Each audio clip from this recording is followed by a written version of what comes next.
প্রিয় শিক্ষক প্রত্যাশী ভাই ও বোনেরা, আশা করি আপনারা সকলে ভালো আছেন।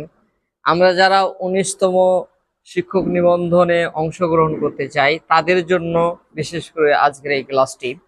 আমরা বাংলায় অনেকে টেনশন করি, তো এই বাংলা নিয়ে আর কোনো টেনশন নাই।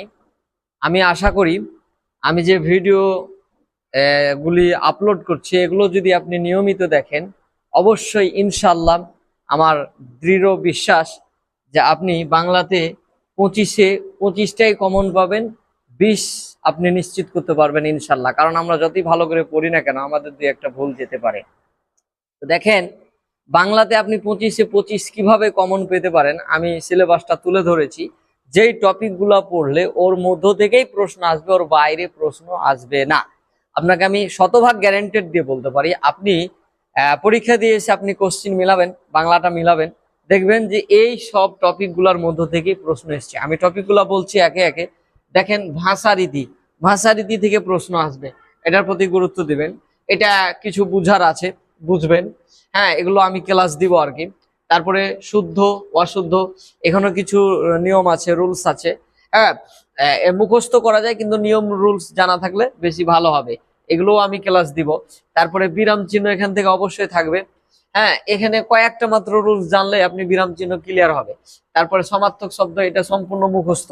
এটা যারা হাফেজ সাহেব তাদের জন্য খুবই মানে সহজ একটা সাবজেক্ট। এই সমার্থক এই টপিকটা খুব সহজে তারা আয়ত্ত করতে পারবে, এটা মুখস্থ, কারণ ওরা পারদর্শী মুখস্থে গেল। তারপরে বিপরীত, এটাও কিন্তু মুখস্থ।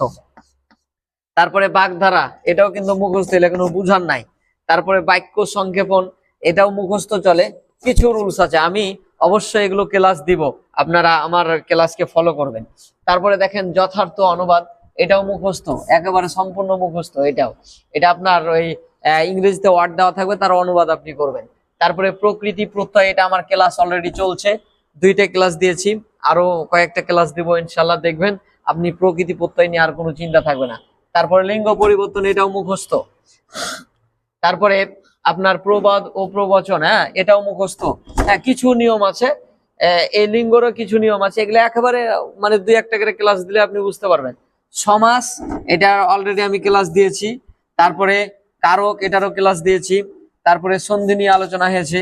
হ্যাঁ, তাহলে দেখেন এই 14টা টপিক যদি কেউ আয়ত্তে করতে পারে তাহলে অবশ্যই সে 20-এ না 25-এ 20 অবশ্যই পারবে ইনশাআল্লাহ। আমার এগুলো সব কমপ্লিট করা আছে, আমি বাংলা শেষ করেছি, ইংরেজিও প্রায় 70% হয়ে গেছে, আল্লাহ দিয়েছে।